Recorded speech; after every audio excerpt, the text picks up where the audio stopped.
Welcome to another episode of Taylor NewsBreak. I'm your host, Carl Zymek.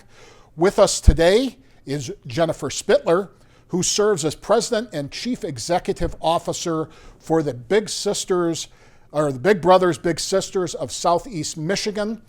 Spittler headed the Washtenaw County version of the organization for about 20 years. Yeah. And you've been with the organization for 22, you told me? Yeah, 22 this last year. Well, how are you today? It's cold, but I'm good. It's Michigan, right? It's Michigan. Winter. Exactly. Yeah. Exactly. So tell us about the history, the mission, and the vision of Big Brothers, Big Sisters. Yeah. So Big Brothers, Big Sisters is a prevention program, right? So the idea is that we're putting volunteers in the lives of kids that help support them as they move through, I think, those really important ages and stages. The transitions of middle school, or elementary to middle to high school, that graduation. So our goal is to get them to graduation with a plan for their future, whether that be career, college, or service, and for them to have had the impact of a mentor in their life. Which I think is a really special thing. Not everyone gets that experience of that one-to-one mentor who kind of walks with them. But we have people that are peppered in, and some it's really natural, and some it's they might not have that in their sphere, and so that's where Big Brothers Big Sisters comes in. We're a 125-year-old organization, so started in New York City a long time ago, when there was a judge that saw a lot of kids in their courtroom as unaccompanied youth, not because they'd necessarily been in trouble, but they just were unaccompanied. And he started the program just with his friends, and then there were Big Brothers Big Sisters popped up around the country. That's not true. Big Brothers popped up around the country. Okay. Then Big Sisters popped up around the country, and then they came together as one organization. I think it was in the 70s. And we have about a 75-year history here in Southeast Michigan. Lots of different versions.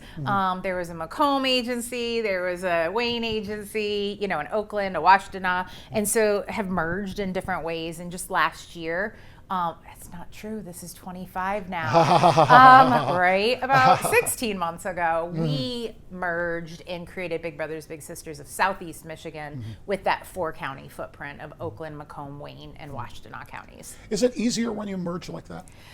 No. Okay. Well, right. I mean, I think that there are things, it's scalability, it's overhead, it's bringing the best of multiple organizations together, but it's still not easy, right? Merging, regardless of your vision or your mission being similar, you are bringing two groups of people together. And so it's been challenging, but I think it was ultimately the right thing to do, and we should be able to scale up and really move in this kind of post-COVID space, because COVID was really difficult for organizations like ours.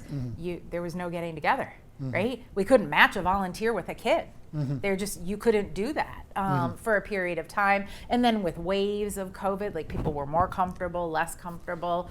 And so it just, we had not been able to serve as many kids in the whole footprint. And that's really our goal of really being able to scale the programs back by coming together. Did you lose a lot of volunteers over that period of time? Not as many matches closed. We just, not as many inquired. We weren't making new matches. Gotcha. The matches that were together were really committed to each other. I mean, it was pretty phenomenal, I think, how committed the bigs were to the littles and trying to figure out how do we do this over Zoom? How do we do this over FaceTime? How do I support them in their schooling during this time? We had matches that were, doing movie nights in the driveways, that were dropping off things and just walking around the block to see each other, just finding ways to stay connected. Our bigs are committed. It was just making new matches that was really difficult during that time. Not to beat a dead horse on COVID, okay? Right. But it was a unique period, and so many businesses, despite all of the problems with COVID, so many organizations, businesses, whatever, despite all the problems with COVID, came out kind of learning something that they didn't think, and many of those things were positive things. Did you see anything like that with your organization? Given given the synergies of your organization, I don't know whether that's a good question for you. It is a good question, and I'm like, oh gosh, do I have to dig deep for that one? I mean, I think that here's what I'll say, for what I saw, yes. The Washtenaw County, we merged post-COVID, right? So during COVID, the Metro Detroit agency, they had a lot of school and site-based programs. That was kind of their avenue to reach more kids. Those closed because schools closed. Okay. Washtenaw, we had all community-based. We didn't have school-based at the time that COVID started. Our matches all continued. So there was something about that, but that was just circumstantial, right? Like, but we saw that across the country. It wasn't just us. Like, we saw that with big brothers, big sisters across the country, and especially in more urban environments where you had a lot of school and site-based programming as the avenue to reach youth through corporate partnerships and stuff like that, that they were impacted so much differently. So I think it just depended very much on, what your geography was and kind of your service area in terms of what those impacts look like. Interesting. Yeah. So tell me, what is a big? A big is a volunteer. Okay, alrighty. Plain and simple. It's somebody that shows up. The criteria of being a big is you have to be 18 or over for our community-based programs. We do a background screening. We want to put safe people in the lives of kids. You have to be able to make a year commitment, see your little a couple of times a month. That's pretty plain and simple what a big is. You show up, right? You are there to walk the path. I always, when I'm telling stories about our matches, it's so simply about walking the path. It's about finding the kid in yourself many times, because you get to go do fun things you can't always do. Or, you know what I mean? Littles expose our bigs to so many things as well, in terms of, the life they're living and what they're exposed to and all the TikTok trends and all those things. So it's that reciprocal relationship, but our bigs can be anyone. The ages, into their 80s. And I think that they're just folks that are committed to showing up for kids. It's not, you're not superhero, not the weight of the world doesn't come on your shoulders. It's really just show up and be there for a young person. Is that always a one-on-one commitment, or is it? Yes. Or can you, if I'm a big, can I have multiple kids or something? We don't encourage that. It doesn't mean that it doesn't happen sometimes. If you have like a little, you've been in the program and they're 15, 16, right? And like, okay, you don't see them as often, or you know what I mean? Like you guys, because their lives are busy and you're still supporting them, but like, okay, I'll take a 9-year-old, and do that. But is that in everyone's capacity to really focus on and give the attention to have multiple littles? So we don't necessarily encourage that. We are a one-to-one program, but we have lots of things that we have volunteers and other like corporate partners and groups do with our kids that isn't necessarily one-to-one. So it's the core of what we do, but there's a lot of other supports and ways to engage. How do you get your bigs? How do we get our bigs? Well, word of mouth is number one, right? It's people who've done it. People who've, we are a brand that a lot of people know the name. We are very often confused with Boys and Girls Club, but you think about it differently. Boys and Girls Club it's a brick and mortar, right? We are not a brick and mortar. We are in the community with bigs picking littles up at their homes for our community program, or in schools specifically running program in those schools. But it's a lot of word of mouth. And then things like this. It's just the more we get out and talk to folks about what it is, dispelling some myths of like what that commitment is and what it feels like to be and who can be a big, it just brings more people to the table. Now, given the way you described to me as your organization growing up and how male-centric it was for a long period of time,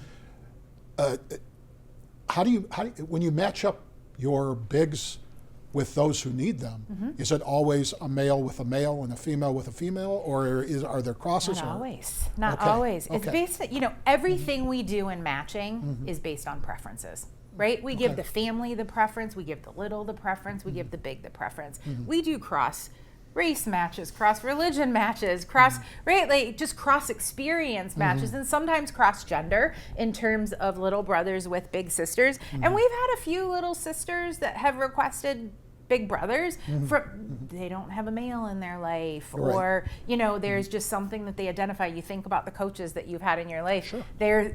Those are mentors, and they've not always been. But primarily, yes, we are matching little brothers with big brothers, but everything about our matching process is based on preferences, right? And making sure that everybody feels comfortable and safe in the relationship. Now, you have approximately over 200 kids on the waiting list right now. What do you do when you have that many people on the waiting list? My goodness. Beg. No. We do more of this. We do other things, like I said, than just the one-to-one matching. So when we have our wait list, and we always have a wait list, you actually want a wait list. What you don't want is kids to wait long.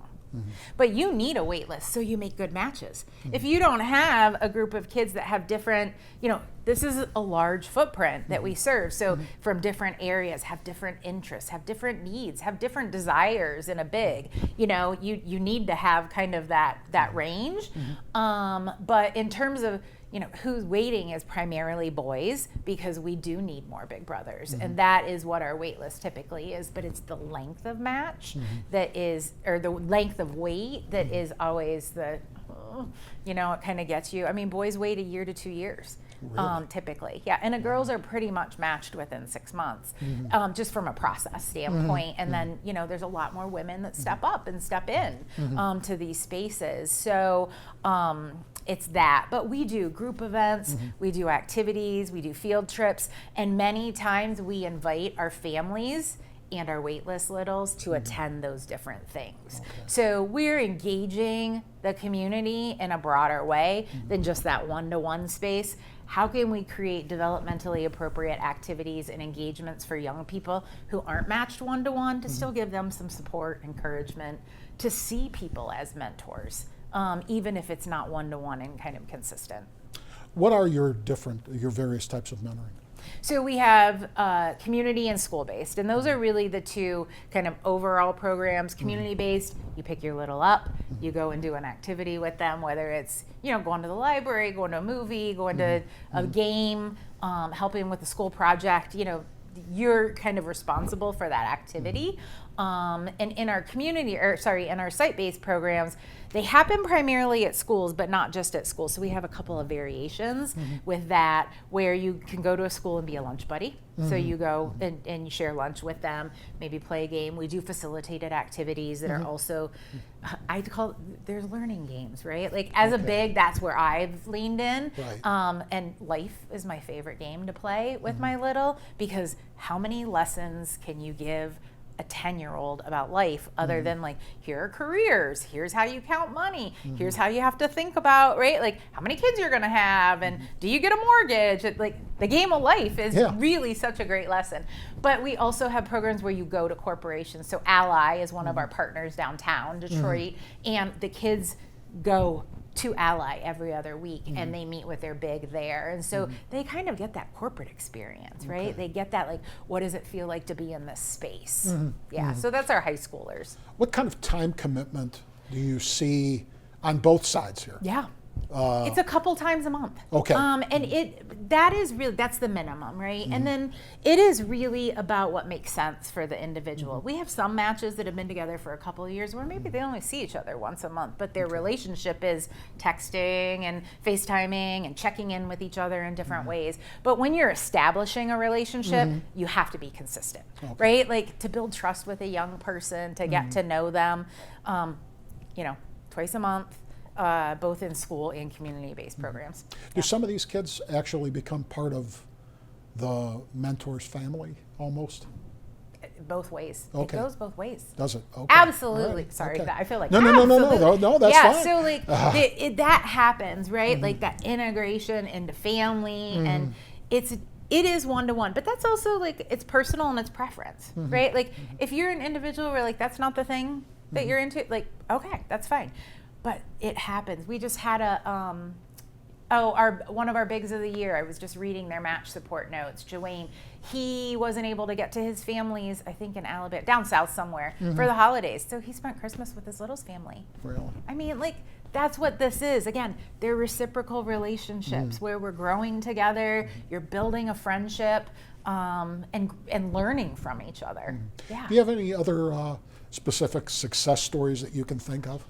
Well, I just got an email. Well, I got a text and an email yesterday from one of our, he's actually a board member, but he was on my caseload when I first started 22 years ago. So like, this is a long-term success story, but I want to remind people that 1 year is just enough, right? Like that's really what we look for, because we all know that we had coaches and teachers and people that had a significant impact on our life in kind of a shorter period of time. But we've had matches that have been together for 22 years. Wow. So Christopher is now a dad. He's thinking about being a big. Greg was his big, and so just watched him grow. Sent me a picture last night of him and his little. They have dinner like every other month now, and that's when they see each other, and he's taller than him, and it's really we unfortunately had a big that passed away recently as well, and that happens when you have these long-term relationships. But in reading their notes, like such a success story, this was a big that was passionate about aviation, and his little became passionate about aviation, and so he supported him doing lessons and getting up and flying, and that is the career path that he's now on as a high schooler, is going to college to work in that field. The impact that you can have just exposing kids to things, maybe opportunities and experiences that are out of their that block of, I go to school here, I go to church here, I go to the grocery store here, right? Like getting kids out of that and giving them those opportunities to see new things and experience in them, and from another person's perspective than just your parents and your nuclear people, right? Sure. Like I think that's a really important piece of what Big Brothers Big Sisters does as well, is kind of broadens your social network. Right? Absolutely. And that capital that kids need. And that is your most important thing that you have usually. It's the most important thing. Yeah. Any misconceptions about the program? I think it's that weight. Okay. It's that commitment and weight of what people think it means to be a big, right? Like, oh, I'm gonna save this kid. Oh, I gotta be there for them every day. I gotta answer every text. Everybody needs boundaries, whether it's a personal relationship, or professional relationship, or a helping relationship, right? So, it's not on you, and you're not by yourself. So when we make matches between a big and a little, you have a match support specialist that checks in with you every month. Number one, to make sure that the kids are safe in relationships, that the relationship is developing appropriately, but to help give you ideas and places to go. And we do lots of, like I said, events and activities. So, we'll do, we do field trips. We get tickets to Lions games and Tigers games and all the things that bigs and littles can do that kind of keep the cost down as well. Sure. Because especially in the community-based program, right? Like you're picking the little up to do something. Our goal is free and low cost. Special events and special activities should be special. Right. This is not about like going and spending a ton of money. It's really about time well spent.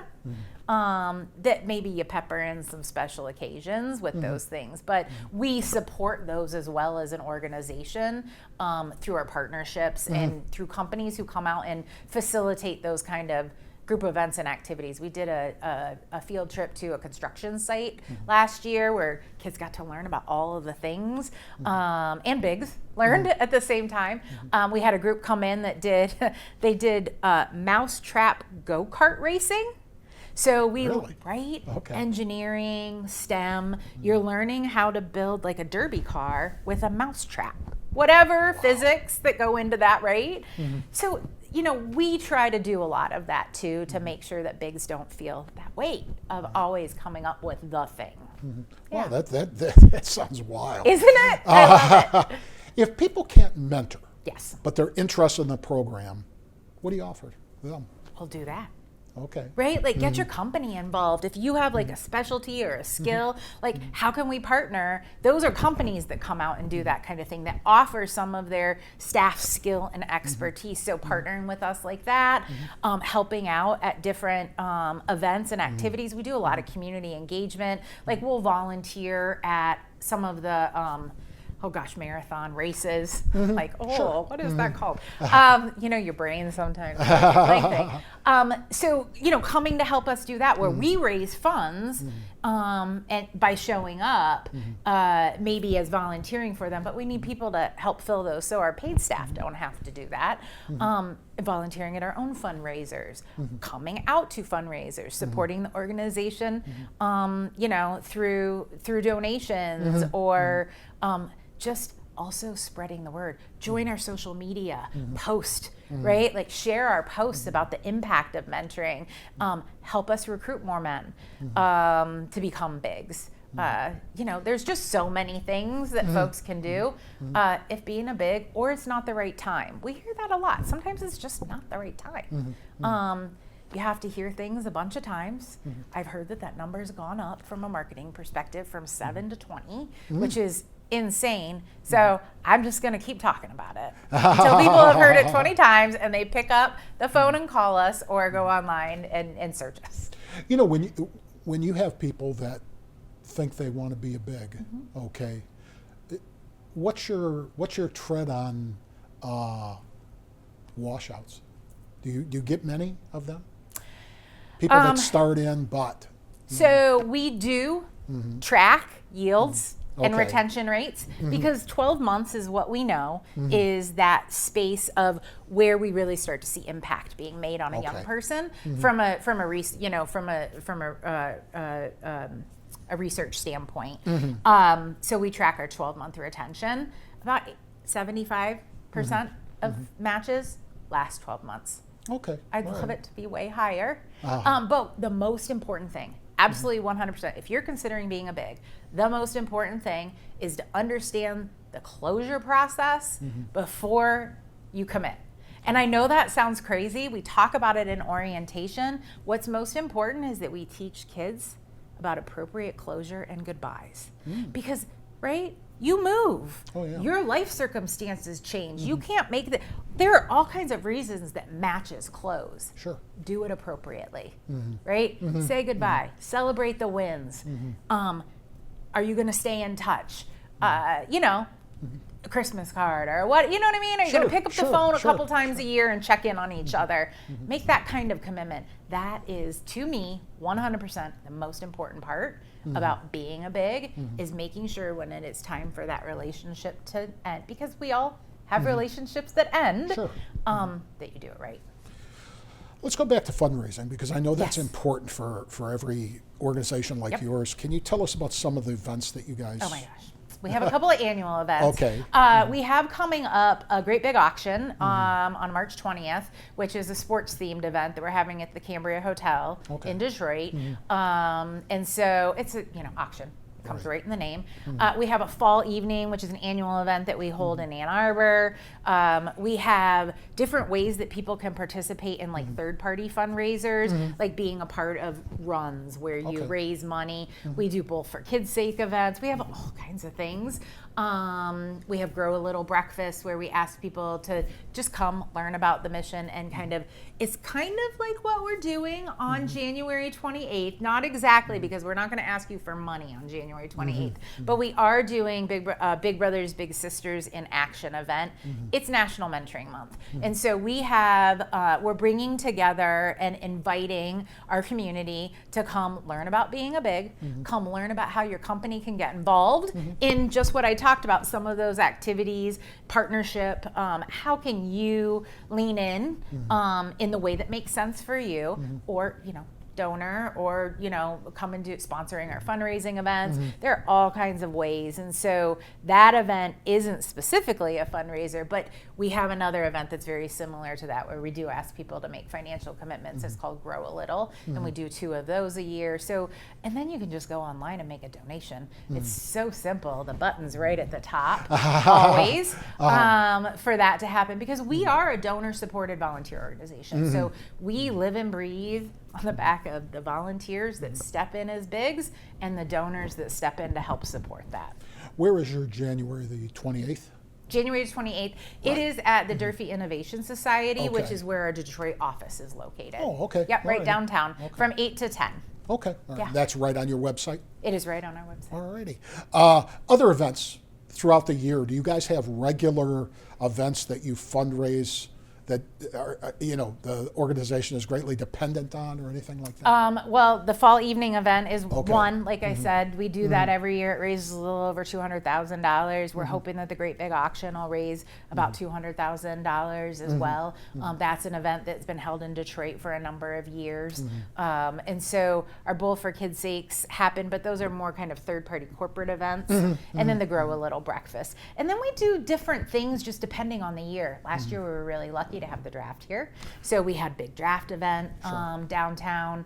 And it really kind of depends on the year, but those are the ones that we have every year that are consistent. Fantastic. More donations are always needed, right? Always. I mean, it is, we live and breathe raising money. I live and breathe raising money. Yeah. As far as all of this together, what's the best way to connect with your organization?